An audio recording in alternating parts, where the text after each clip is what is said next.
بارک وسلم۔ حضرت عائشہ صدیقہ رضی اللہ تعالی عنہ فرماتی ہیں کہ میں نے رسول اللہ صلی اللہ علیہ وسلم سے سنا کہ آپ فرماتے تھے کہ مال زکوٰۃ جب دوسرے مال میں مخلوط ہوگا تو ضرور اس کو تباہ کر دے گا۔ توحید، رسالت کی شہادت اور نماز کے حکم کے بعد تیسرا رکن زکوٰۃ ہے۔ زکوٰۃ نماز کی طرح فرض ہے۔ جس طرح نماز کا انکار کفر ہے، زکوٰۃ کا انکار بھی کفر ہے۔ جس طرح نماز کو ادا کرنے کا طریقہ موجود ہے، اس کو اپنانا، اس پر عمل کرنا ضروری ہے، اسی طریقے سے زکوٰۃ کا طریقہ کار بھی موجود ہے، اس کو ویسے ہی اپنانا ضروری ہے۔ جس طرح نماز ادا کرنے میں اپنی مرضی کا عمل دخل نہیں، اسی طرح زکوٰۃ ادا کرنے میں بھی اپنی مرضی کا عمل دخل نہیں ہے۔ یہی وجہ ہے کہ رسول اللہ صلی اللہ علیہ وسلم نے جب دنیا سے پردہ فرمایا تو پھر کچھ لوگ ایسے تھے کہ جو مسلمان ہو چکے تھے، لیکن آپ کے دنیا سے پردہ فرمانے کے بعد انہوں نے کفر تو اختیار نہیں کیا، صراحتاً تو وہ ایمان سے نہیں نکلے، لیکن ان کی طرف سے یہ بات سامنے آئی کہ انہوں نے کہا کہ ہم زکوٰۃ اب جمع نہیں کرائیں گے۔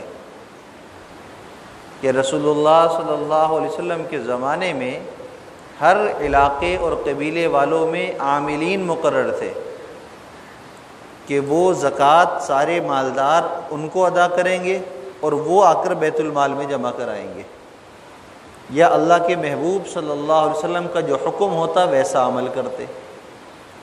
تو اس پر عمل کرنے سے لوگوں نے انکار کیا۔ تو حضرت عمر فاروق رضی اللہ تعالیٰ عنہ فرماتے ہیں کہ حضرت ابو بکر صدیق رضی اللہ تعالیٰ عنہ جب خلافت کے منصب پر آئے تو آپ نے سب سے پہلا حکم جو دیا وہ ان لوگوں کے ساتھ جہاد کا حکم دیا جو زکوٰۃ میں رکاوٹ بن رہے تھے۔ کہا کہ ان لوگوں نے یہ کیسے سوچ لیا کہ رسول اللہ صلی اللہ علیہ وسلم کے زمانے میں تو یہ دیتے رہے اور اب یہ نہیں دیں گے، یہ کیسے ہو سکتا ہے؟ حضرت عمر فاروق رضی اللہ تعالیٰ عنہ فرماتے ہیں کہ میں نے صدیق اکبر رضی اللہ تعالیٰ عنہ کو یہ فرماتے ہوئے سنا، واللہ لأقاتلن من فرق بین الصلاۃ والزکاۃ، کہ اللہ کی قسم میں اس سے جہاد کروں گا، مقاتلہ کروں گا، لڑوں گا کہ جو نماز اور زکوٰۃ کے درمیان تفریق ڈالے گا، فرق کرے گا۔ تو اتنی سی بات بھی آپ کو گوارا نہیں ہوئی۔ زکوٰۃ ہے کیا؟ انسان کو اللہ تعالیٰ نے جو کچھ بھی دیا ہے وہ سب اللہ کا ہی عطا کردہ ہے، اپنا کچھ بھی نہیں ہے، اپنا کچھ بھی نہیں ہے۔ ہر چیز کی زکوٰۃ ہوتی ہے۔ سانس لے رہے ہیں اس کی بھی زکوٰۃ، ہم جو کھا پی رہے ہیں اس کی بھی زکوٰۃ، ہمیں جو نعمتیں مل رہی ہیں اس کی بھی زکوٰۃ۔ زکوٰۃ اللہ کے راہ میں مال خرچ کرنے کا نام ہے۔ اللہ کی راہ میں اللہ کی دی ہوئی رزق اور نعمتوں کو خرچ کرنے کا نام زکوٰۃ ہے۔ اللہ نے علم عطا کیا ہے تو علم لوگوں کو سکھانا اور علم پر عمل کرنا، یہ علم کی زکوٰۃ ہے۔ آج ہمیں علم حاصل کرنے کا بڑا شوق ہے، یہ مسئلہ بھی ہمیں معلوم ہو جائے، یہ مسئلہ بھی معلوم ہو جائے، ہم اس کے لیے جو ہے نا یوٹیوب، فیس بک پر بیانات بھی سنتے رہتے ہیں اور مفتیان کرام سے مسائل بھی پوچھتے ہیں کہ ہمیں معلومات ہوں۔ اگرچہ میرا ذاتی مسئلہ نہیں ہے، لیکن اپنی معلومات کے لیے ہر مسئلہ میں معلوم کرنے کی کوشش کرتا ہوں۔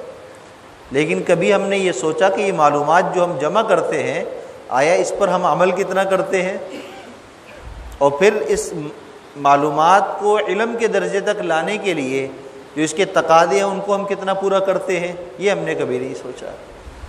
یہی وجہ ہے کہ ہم جب مال کمانے لگتے ہیں تو ہمیں زکوٰۃ ادا کرنے کی طرف دھیان نہیں جاتا، چونکہ ہم ہر کام میں غفلت برتتے ہیں۔ تو یہاں پر بھی ایسا ہی ہوتا ہے کہ ہم پیسے جمع کرتے رہتے ہیں، ہم اندازہ نہیں کرتے، ہم سمجھتے ہیں کہ گھر اپنا ہو جائے، گاڑی ہو جائے، شادی ہو جائے، فلاں کام ہو جائے، یہ سارے کام نپٹ جائیں، اس کے بعد پھر میں زکوٰۃ کے بارے میں سوچوں گا۔ اور یہی سوچ ہماری غلط ہے۔ ابتدا سے ہی جس طرح نماز کی فرضیت ہے، زکوٰۃ کے احکامات بھی موجود ہیں۔ تو جو بھی میری ملکیت میں جو چیزیں آ رہی ہیں، مجھے اس کے متعلق مسئلہ معلوم کر لینا چاہیے، کہیں مجھ پر زکوٰۃ تو فرض نہیں ہوتی ہے، چاہے سونا چاندی ہو، چاہے پیسے ہوں، چاہے مال تجارت ہو، چاہے گاڑی ہو، چاہے اور کچھ ہو، سامان ہو۔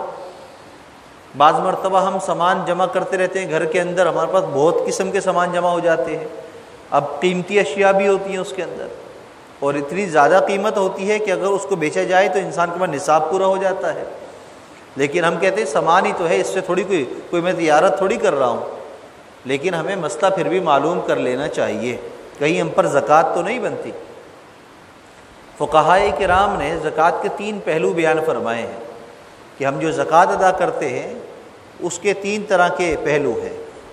ہم ان تمام پہلوؤں کو اپنے سامنے رکھیں تو زکوٰۃ کو سمجھنا بھی آسان ہوگا، زکوٰۃ کو ادا کرنے کی بھی ہمت پیدا ہوگی، فضیلت بھی سامنے آئے گی۔ سب سے پہلا پہلو، جس طرح اللہ تعالیٰ نے نماز ہم پر فرض کی ہے، تو ہم نماز پڑھتے ہوئے ہماری کیفیت کیا ہوتی ہے؟ حدیث مبارکہ کا مفہوم ہے کہ جب تم نماز پڑھو تو تمہاری کیفیت یہ ہو کہ تم اللہ کو دیکھ رہے ہو، اور اگر یہ کیفیت نہ بن سکے تو کم از کم یہ تو سوچ ہی لو کہ اللہ تو تمہیں دیکھ ہی رہا ہے، اللہ تو دیکھ ہی رہا ہے۔ تو یہ تو سوچ اپنی رکھنی ہی ہے ہمیں۔ اب اس سوچ سے ہوگا کیا؟ اس سوچ سے یہ ہوگا کہ ہمارے دل کے اندر عاجزی پیدا ہوگی، اللہ کے آگے جھکیں گے تو ہمارے دل کے اندر جذبہ محبت بیدار ہوگا کہ اللہ مجھے دیکھ رہے ہیں، اللہ مجھے دیکھ رہے ہیں۔ تو اس کی وجہ سے دل کے اندر عاجزی پیدا ہوگی، جس کی وجہ سے بندگی کامل ہو جائے گی، جس کی وجہ سے بندگی کامل ہوگی۔ تو جس طرح یہ فائدہ نماز کا ہے، اسی طرح یہی فائدہ بعینہ زکوٰۃ کا بھی ہے کہ جب انسان زکوٰۃ ادا کرے تو اس کے دل میں کیا جذبہ ہو کہ میں اللہ کے رضا کے لیے اللہ کا حکم پورا کر رہا ہوں، اور زکوٰۃ ادا کرتے ہوئے اللہ کے سامنے عاجزی کے ساتھ پیش آنا۔ کیا مطلب؟ حدیث مبارکہ کا مفہوم ہے، فرمائے کہ جب تم زکوٰۃ، صدقہ، خیرات کسی مستحق کو دیتے ہو تو حقیقتاً تم اس کو نہیں دے رہے بلکہ اللہ کو دے رہے ہو۔ کس کو دے رہے ہو؟ اللہ کو دے رہے ہو۔ تو اب جو چیز تم اللہ کو دے رہے ہو تو اللہ کا دیتے ہوئے دل کے اندر کیا ہونا چاہیے؟ عاجزی ہونی چاہیے۔ تو گویا کہ جب آپ زکوٰۃ کو تقسیم کرو گے، کسی ضرورت مند کو پہنچاؤ گے، عاجزی کے ساتھ پہنچاؤ، یہ سمجھ کر یہ میں اللہ کو دے رہا ہوں، اس لیے کہ اللہ کا حکم پورا کر رہا ہوں۔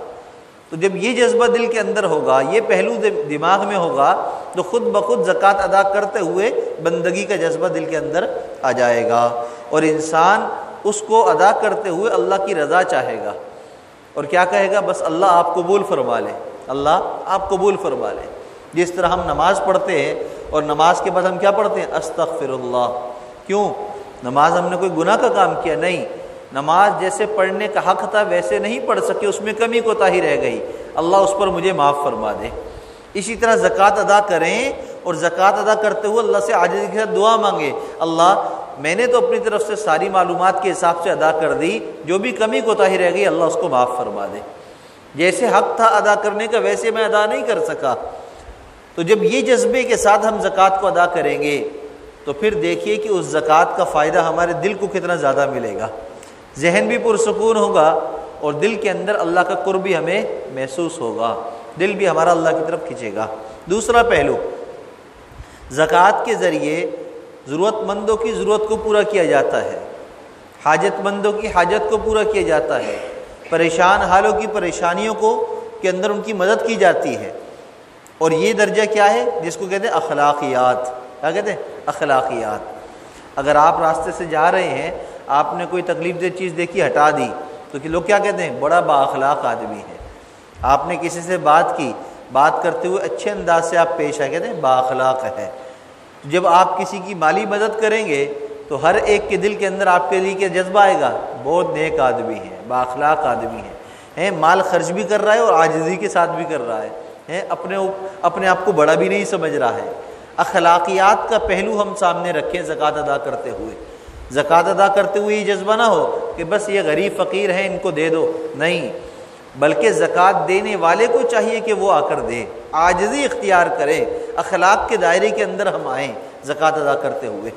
یہی وجہ ہے کہ بہت سارے نیک لوگوں کو دیکھا کہ وہ زکوٰۃ ادا کرنے کے لیے خود جاتے ہیں، اور جاتے بھی اس انداز سے ہیں کہ سامنے والے کو ظاہر نہیں ہونے دیتے کہ ہم آ رہے ہیں یا ہمارا پروٹوکول ہمیں پورا دیا جائے، یہ بھی نہیں چاہتے ہیں۔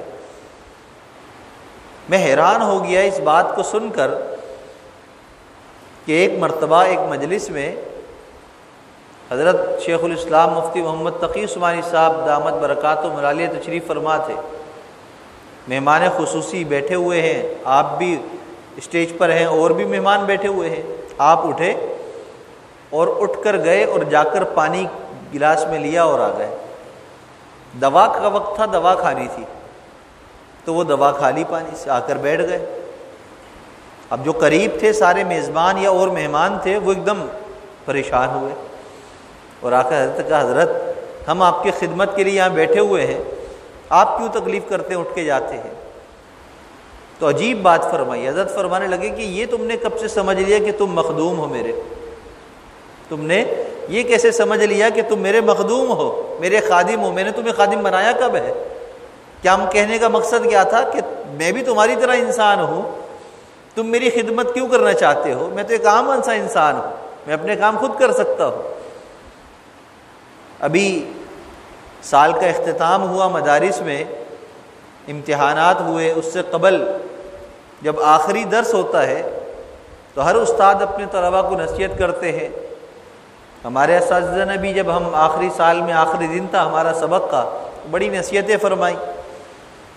تو شیخ الاسلام مفتی محمد تقی عثمانی صاحب دامت برکاتہم العالیہ کی عادت مبارکہ یہ ہے کہ آخری درس میں دور حدیث کے طلباء جب رخصت ہوتے ہیں تو حضرت کہتے ہیں کہ بھائی پورا سال ہم ساتھ رہے، ہو سکتا ہے کہ میری کسی بات سے کسی کو کوئی تکلیف ہوئی ہو، میں نے کسی پر کوئی غصہ کیا ہو، کوئی جھڑک دیا ہو، تو اللہ کی رضا کے لیے مجھے معاف کر دینا۔ اور ان کے جو خاص شاگرد ہیں، ساتھ رہنے والے ہیں، پورا سال ان کے پاس بیٹھ کر پڑھنے والے طلباء ہیں، وہ یہ کہتے ہیں کہ حضرت کی عادت مبارکہ غصہ کرنے کی ہے ہی نہیں، کہ غصہ کرتا ہی نہیں ہے، جھڑکنا تو دور کی بات ہے، طبیعت میں اتنی عاجزی ہے، اس کے باوجود بھی بھائی کہہ کر اور معافی کے طلبگار ہو جاتے ہیں۔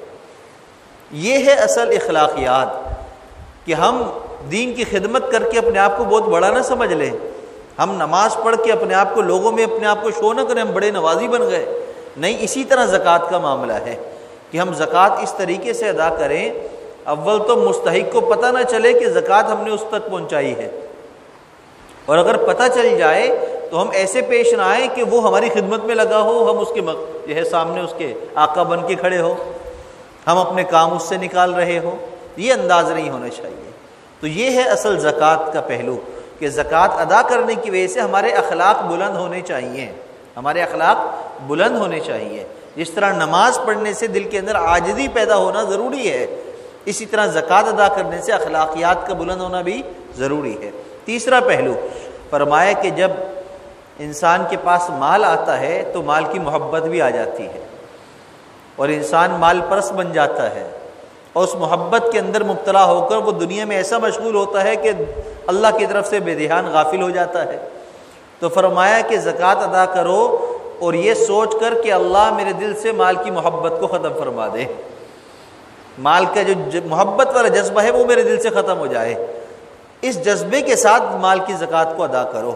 تو جب اس جذبے کے ساتھ ان پہلوؤں کے ساتھ ہم زکوٰۃ کو ادا کریں گے تو یاد رکھیے کہ پھر ہمارا دل پاک اور صاف ہو جائے گا، کیونکہ قرآن پاک میں اللہ تعالیٰ نے فرمایا خذ من اموالہم صدقۃ تطہرہم وتزکیہم بہا۔ اپنے محبوب صلی اللہ علیہ وسلم نے فرما رہے ہیں کہ لوگوں سے ان کے مال کو لے لو، ان سے زکوٰۃ وصول کرو، اور زکوٰۃ وصول کر کے ان لوگوں کے دلوں کو پاک اور صاف کرو اور ان کا تزکیہ کر دو۔ تو گویا کہ زکوٰۃ کا مال ادا کرنے سے ادا کرنے والے کو پاکی حاصل ہوتی ہے، دل اس کا صاف ہو جاتا ہے، اس کا تزکیہ ہو جاتا ہے، اور یہی اصل مقصود ہے۔ تو زکوٰۃ کے ان پہلوؤں کو سامنے رکھ کر اگر ہم زکوٰۃ کو ادا کریں گے تو انشاءاللہ زکوٰۃ ادا کرنا آسان ہو جائے گا۔ اسی وجہ سے مسائل بیان کیے جاتے ہیں تاکہ ہم زکوٰۃ صحیح طریقے سے ادا کر سکیں۔ جیسے ایک مسئلہ میاں بیوی کے معاملات میں ہوتا ہے، شادی ہو جاتی ہے، شادی کے بعد عورت کے پاس زیور ہوتا ہے۔ اب زیور اگر سونے کا ہے، اس کے علاوہ عورت کے پاس کچھ بھی ملکیت میں نہیں ہے، نہ سونے کے علاوہ چاندی ہے، نہ رقم ہے، نہ اس کے علاوہ اور کوئی اس کے پاس مال تجارت ہے، کہیں اس نے انویسٹمنٹ بھی نہیں کی ہوئی۔ بعض عورتیں کرتی ہیں کہیں تجارت میں، کہیں کاروبار میں پیسے لگا، کہیں کچھ نہیں کیا ہوا، خاتون ہے، گھریلو خاتون ہے، لڑکی ہے جس کی ابھی شادی ہوئی ہے، زیور ہے صرف سونے کا۔ تو سونے کا اگر زیور ہے یا سونے کی ڈلیا ہے یا اس کے جو بھی پتھر ہیں، جو بھی لاکٹ ہے، وہ سارے کے سارا 7.5 تولہ ہونا ضروری ہے۔ 7.5 تولہ سے اگر تھوڑا سا بھی کم ہوگا تو زکوٰۃ فرض نہیں ہوگی۔ تو زکوٰۃ فرض ہونے کے لیے سونا 7.5 تولہ ہونا، لیکن میں نے تفصیل بتلا دی کہ اور کچھ بھی نہ ہو تو یہ اس وقت ہے۔ لیکن اگر 7.5 تولہ نہیں ہے، 7 تولہ ہے، 5 تولہ ہے، 2 تولہ ہے، 1 تولہ ہے، لیکن رقم بھی ہے، کچھ نہ کچھ رقم ملکیت میں موجود ہے، چاہے 5,000 رکھے ہیں، 2,000 رکھے، لیکن ضرورت کے نہیں ہیں، رکھے ہوئے ہیں، کیونکہ عورتوں کی ضروریات عام طور پر خاوند پورے کرتے ہیں، والد پورے کرتے ہیں، بھائی ہیں، بیٹے وہ پوری کر رہے ہوتے ہیں۔ عورتوں کے پاس ضرورت اپنی پوری کرنے کے لیے ان کے مال چاہیے نہیں ہوتا، اب وہ اضافی رقم رکھی ہے، تو اس 1,000 یا 5,000 کی رقم کی وجہ سے اب اس کا نصاب دیکھیں گے 52.5 تولہ چاندی کی قیمت، اور 52.5 تولہ چاندی کی قیمت بہت کم ہے۔ 1 تولہ سونا اگر جو ہے وہ 80-90 ہزار کا ہے تو 52.5 تولہ چاندی جو ہے 50-60 ہزار کی ہوگی، مثال کے طور پر یہ 40 ہزار کی ہوگی، یہ 45 کی ہوگی۔ تو گویا کہ 1 تولہ سونے کے ساتھ کچھ رقم آ گئی، یا کوئی چاندی کی انگوٹھی آ گئی، چاندی کی لونگ آ گئی، یا کوئی اور بھی سامان آ گیا، اب نصاب بدل گیا۔ جب 52 تولہ چاندی کا ایک نصاب بنے گا تو 1 تولہ سونے پر بھی پھر زکوٰۃ بن جائے گی۔ ایک مسئلہ تو یہ ہے، لیکن ملکیت الگ الگ ہے، میاں بیوی کی ملکیت الگ الگ ہوتی ہے، ایک نہیں ہوتی۔ شوہر کے مال کو بیوی کا نہیں شمار کیا جاتا، اور بیوی کے مال کو شوہر کا شمار نہیں کیا جاتا۔ مثال کے طور پر شادی کے اندر بعض مرتبہ اخراجات پورے کرنے کے لیے قرض لے لیا جاتا ہے۔ قرض کس نے لیا؟ شوہر نے لیا۔ مرد پر قرض ہے، 50,000 ہے، 60,000 ہے، 1 لاکھ ہے، 1.5 لاکھ ہے، قرض ہے۔ شادی ہو گئی، شادی کے بعد بیوی کے پاس زیور ہے، اب بیوی کا زیور کی وجہ سے یا اس کے پاس اور مال ہونے کی وجہ سے صاحب نصاب بن گئی، لیکن شوہر یہ کہے کہ میں تو مقروض ہوں، اور مقروض پر تو زکوٰۃ لازم نہیں ہوتی، لہذا زکوٰۃ تم پر کوئی نہیں بنتی۔ ایسا نہیں ہے، مرد کا حکم الگ ہے، عورت کا حکم الگ ہے۔ عورت صاحب نصاب ہو سکتی ہے اپنے سونے پیسے کی وجہ سے، وہ زکوٰۃ ادا کرے گی، اس پر زکوٰۃ فرض ہے۔ مرد مقروض ہے، لہذا اس پر زکوٰۃ فرض نہیں ہوگی جب تک کہ قرض ادا نہ کر دے، لیکن یہ بھی اس وقت ہے کہ جب اس کے قرض کی رقم اتنی زیادہ ہو کہ اس کے پاس پیسے نہ ہوں اس کو ادا کرنے کے۔ لیکن اگر ایک مرد ہے، اس کے پاس پیسے موجود ہیں، لیکن قرض دار سے اس نے 1 سال کا ٹائم لیا ہوا ہے، اور قرض وہ اگر ادا کرے تو اس کے پاس پیچھے رقم نصاب کے برابر موجود ہے، تو اس صورت میں اس قرض کے ہوتے ہوئے بھی زکوٰۃ فرض ہوگی۔ اس قرض کی رقم کو الگ کر دیا جائے، باقی مال کی زکوٰۃ دینا فرض ہوگا۔ تو میاں بیوی کی ملکیت دونوں الگ الگ ہوتی ہے، لہذا یہ بھی مسئلہ ذہن میں رکھیے۔ دوسرا، سال گزرنا شرط ہے، لہذا سال کون سا گزرنا شرط ہے؟ اسلامی سال کا اعتبار ہے، محرم، صفر، ربیع الاول، ربیع الثانی۔ ایسا نہیں ہے کہ جس کو بھی زکوٰۃ ادا کرنی ہے وہ رمضان میں ہی دے گا، ایسا نہیں ہے۔ ہمارے ہاں یہ رواج بن چکا ہے، رسم بن چکی ہے کہ ہم سمجھتے ہیں کہ زکوٰۃ کا جو مہینہ ہے وہ رمضان ہے۔ رمضان زکوٰۃ کا مہینہ نہیں ہے، بلکہ رمضان میں زکوٰۃ ہو یا نماز ہو، ہر عبادت کرنے پر ثواب زیادہ ملتا ہے، اسی لیے یہ رجحان بنا کہ رمضان میں لوگ مال کا صدقہ زیادہ کرتے ہیں، زکوٰۃ زیادہ ادا کرتے ہیں، یہ رجحان بن گیا۔ اس رجحان کی وجہ سے عام لوگوں کے اندر یہ غلط فہمی پیدا ہو گئی، اور یہ مسئلہ بیٹھ گیا کہ زکوٰۃ کا مہینہ جو ہے وہ رمضان ہے، حالانکہ رمضان نہیں ہے، بلکہ سال کا پورا ہونا ہے، چاہے محرم کے مہینہ ہو، چاہے ربیع الاول کا مہینہ ہو۔ اب ایک بندے کی شادی دسمبر میں ہوتی ہے، اب اس کی بیوی کے پاس زیور آتا ہے دسمبر کے مہینے میں. اب دسمبر میں دیکھیں کہ اسلامی مہینہ کون سا تھا, محرم تھا, ربیع الاول تھا, ربیع الثانی ہے, رجب ہے, جو بھی ہے. تو جو اسلامی مہینہ تھا اس کو لکھ لیں, شادی کی تاریخ اسلامی تاریخ لکھ لیں, اسلامی مہینہ لکھ لیں. اب وہ سال شروع ہونے کا وقت ہے, سال شروع ہو گیا. لہٰذا اب آئندہ جب جو ہے وہ ایک سال گزر جائے گا, رجب کا مہینہ آئے گا یا ربیع الاول کا جو سال کا پورا ہوگا مہینہ آئے گا, تو اس مہینے کی جو تاریخ ہے شادی کی, اس تاریخ کو سال پورا ہوگا. اور سال جس تاریخ کو ہوگا اسی تاریخ کو نصاب کو دیکھنا ضروری ہے, آگے پیچھے نہیں. ہمارے یہاں یہ بھی بڑا مغالطہ ہے, جو تاریخ متعین ہے اسی تاریخ کو زکوٰۃ کا نصاب لگانا ضروری ہے. اگر آپ نے آگے پیچھے تاریخ کی تو اس میں بھی کمی بیشی ہو جائے گی. مثال کے طور پر 12 ربیع الاول ایک مثال ہے, 12 ربیع الاول آپ کی شادی کی تاریخ ہے, اس تاریخ کو آپ کا سال پورا ہو گیا. لیکن آپ نے نصاب اپنا جب زکوٰۃ کا پورا دیکھا اور زکوٰۃ الگ کرنے کا ارادہ کیا تو وہ تھا ربیع الاول کا مہینہ, لیکن تاریخ 12 نہیں تھی, تاریخ تھی 2 ربیع الاول, 3 ربیع الاول, 4 ربیع الاول. سال پورا نہیں ہوا. جب پورا نہیں ہوا تو زکوٰۃ فرضیت ہی نہیں ہوئی. فرضیت سے پہلے آپ نے زکوٰۃ نکالنا شروع کر دی, فرضیت سے پہلے. تو یہ طریقہ صحیح نہیں. کیوں صحیح نہیں؟ 12 تاریخ سے پہلے جو بھی رقم مل کے ہاتھ میں آئے گی اس کی زکوٰۃ دینا ضروری ہے. جب آپ نے 2 تاریخ کو زکوٰۃ کا نصاب لکھ لیا تو 2 تاریخ کے بعد سے لے کر 12 تاریخ تک جو رقم بیچ میں آئی اس کی زکوٰۃ رہ جائے گی. لہذا تاریخ متعین ہونا بھی ضروری ہے. اب جو حضرات پہلے سے دیتے آ رہے ہیں اور ان کو تاریخ بھی یاد نہیں, بس مہینہ انہوں نے مقرر کر لیا ہے, تو مہینے میں بھی پھر ایک تاریخ مقرر کر لیں کہ 1 رمضان کو ہم نے نصاب لگانا ہے یا 10 رمضان کو لگانا ہے.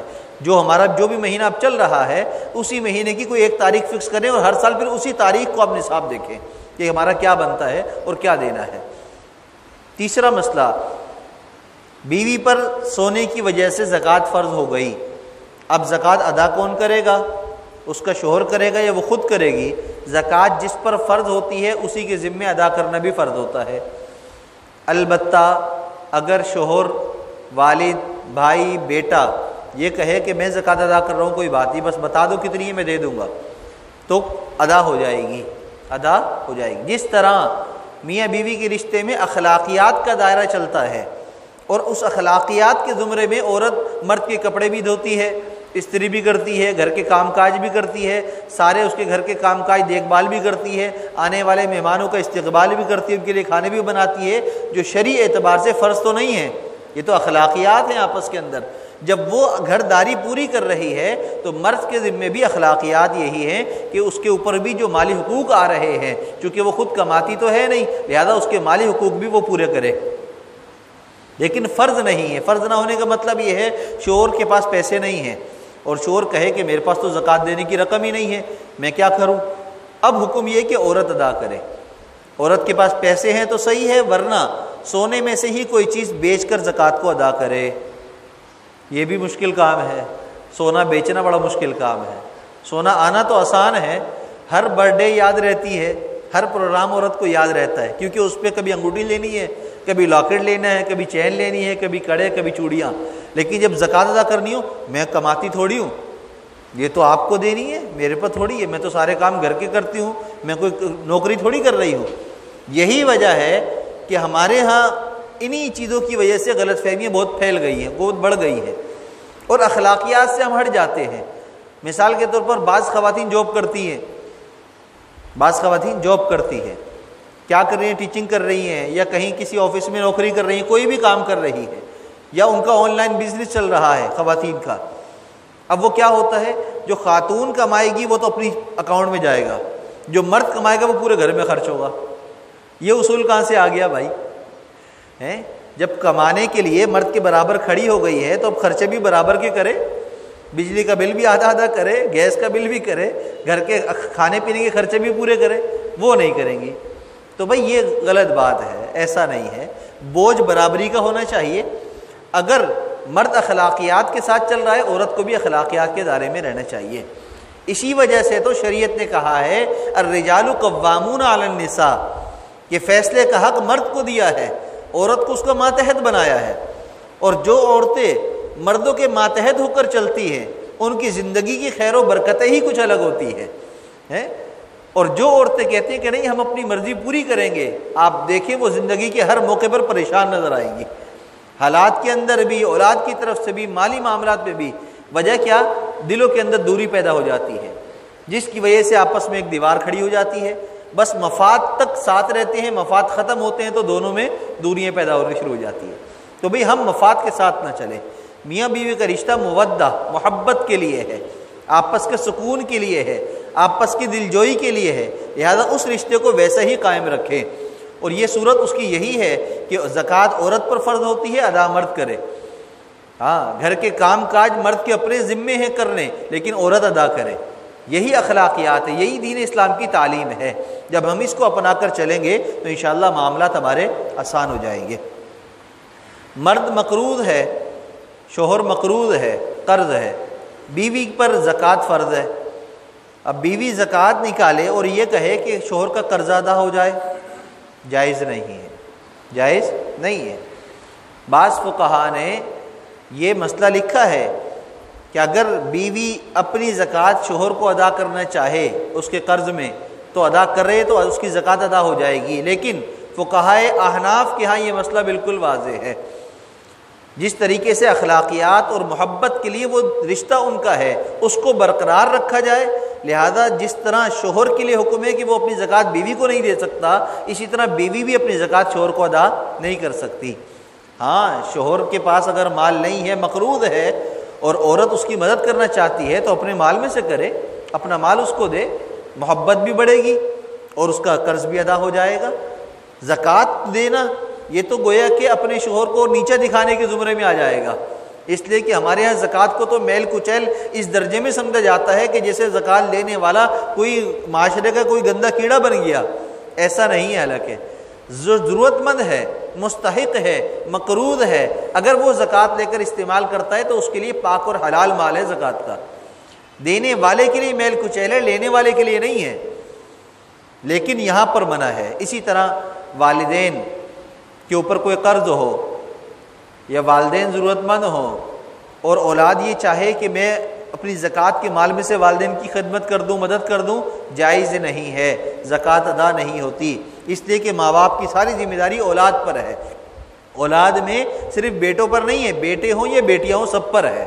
جس طرح بیٹے جو ہے ان کی ذمہ داری ہے، اس طرح بیٹیوں پر بھی اتنی ہی ذمہ داری ہے، لیکن اس کو ادا کرنا وہ بیٹے پر لازم ہوتا ہے کہ وہ ادا کرے، اس لیے کہ بیٹیاں دوسروں گھر کی ہو جاتی ہیں، دوسروں کے ماتحت ہو جاتی ہیں، لہذا وہ اس طریقے سے حقوق ادا نہیں کر سکتی، تو ان پر اس طریقے سے لازم نہیں جیسے بیٹوں پر ہوتا ہے۔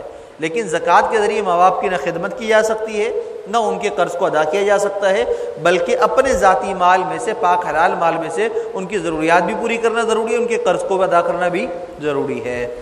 اسی طریقے سے والدین اگر دیکھیں میرا کوئی بیٹا جو ہے اس کے گھر اپنا نہیں ہے، اس کے تنخواہ کم ہے، اس کے گھر کی ضروریات پوری نہیں ہو رہی ہیں، اور والد جو ہے وہ مالدار ہے، اس کے پاس زکوٰۃ کا پیسہ موجود ہے اپنی زکوٰۃ کا، اور وہ کہے بیٹے کو چلو میں زکوٰۃ اس کو دے دیتا ہوں تاکہ اس کے گھر کی ضروریات پوری ہو جائیں، بچوں کی فیسیں چلی جائیں، فلاں جو ہے کام اس کا نکل آئے، تو اس طریقے سے زکوٰۃ ادا نہیں ہوگی۔ جس طرح باپ کو بیٹے نہیں دے سکتا، بیٹے کو باپ بھی زکوٰۃ ادا نہیں کر سکتا۔ آسان الفاظ میں یوں کہیں، اصول اور فروع، اصول اوپر کے رشتے ہیں، والدین ہیں، دادا دادی ہیں، نانا نانی ہیں، یہ اصول ہے، اور فروع نیچے کے رشتے ہیں، بیٹا ہے، پوتا ہے، پوتی ہے، آگے کے نیچے کے رشتے ہیں، بیٹی ہے، نواسی ہے، نواسا ہے، نیچے کے رشتے، یہ فروع ہیں اصول کے مقابلے میں۔ تو اصول فروع کو، فروع اصول کو زکوٰۃ ادا نہیں کر سکتے، اس طرح زکوٰۃ ادا نہیں ہوتی۔ ہاں، کسی اور کا قرض ہو، وہ ادا کرنا ہو تو ایک دوسرے کو لین دین کریں، دوسرے تک پہنچانے کے لیے وہ جائز ہے، لیکن زکوٰۃ کی ادائیگی یہاں پر نہیں ہوگی اس طریقے سے۔ تو زکوٰۃ کے مسائل کو اچھے طریقے سے سمجھ لینا ضروری ہے۔ گزشتہ سالوں کے اندر اگر کوئی کمی کوتاہی اس طرح کی رہ گئی ہے تو اس کے بارے میں بھی اپنا ذاتی مسئلہ معلوم کیجئے اور اس کمی کوتاہی کو ختم کیجئے، اور آئندہ کے لیے زکوٰۃ کے مسائل کو اچھے طریقے سے سمجھ کر اس کو ادا کرنے کی کوشش کیجئے۔ اور ایک بات کو ہمیشہ ذہن میں رکھیے، زکوٰۃ جس طرح نماز کی طرح فرض ہے اور نماز ادا نہ کرنے پر وعیدیں ہیں، اسی طرح زکوٰۃ ادا نہ کرنے پر بھی وعیدیں ہیں۔ اور وہ کیا ہیں؟ حضرت ابو ہریرہ رضی اللہ تعالیٰ عنہ فرماتے ہیں کہ رسول اللہ صلی اللہ علیہ وسلم نے فرمایا کہ جس آدمی کو اللہ تعالیٰ نے دولت عطا فرمائی پھر اس نے اس کی زکوٰۃ ادا نہیں کی، وہ دولت قیامت کے دن اس آدمی کے سامنے ایسے زہریلے ناک کی شکل میں آئے گی جس کی انتہائی زہریلے پن سے اس کے سر کے بال جھڑ گئے ہوں اور اس کی آنکھوں کے اوپر 2 سفید نقطے ہوں، اور جس سانپ کے آنکھوں کے اوپر 2 سفید نقطے ہوتے ہیں وہ بہت زہریلا سمجھا جاتا ہے۔ اس لیے آپ نے یہ جملہ فرمایا کہ قیامت کے دن مال جب زہری شکل میں آئے گا سانپ کی تو وہ اس سانپ کی شکل میں آئے گا جو زہریلا ہوتا ہے، پھر وہ سانپ اس زکوٰۃ ادا نہ کرنے والے بخیل کے گلے میں توق بنا دیا جائے گا، لپیٹ دیا جائے گا، اور اس کی دونوں بانچیں پکڑے گا، دونوں بانچیں پکڑ کر اس کو کھینچے گا، کاٹے گا، کہے گا میں تیری دولت ہوں، میں تیرا خزانہ ہوں۔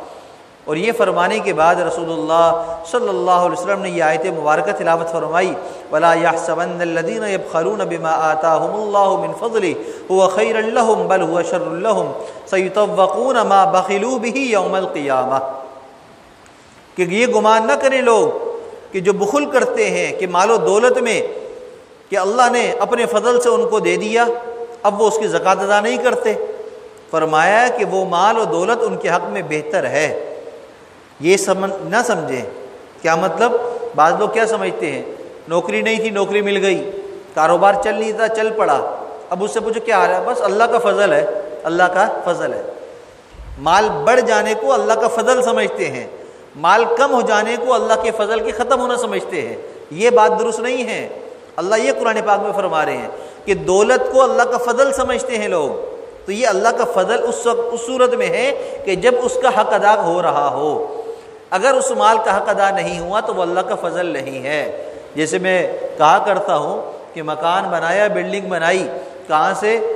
بینک سے سود کا قرض لے کر یا رشوت کے پیسے سے، اور اس کے اوپر پلیٹ لگائی ماشاء اللہ ہے، اور اس کے نیچے لکھا ھذا من فضل ربی، یہ میرے رب کا فضل ہے۔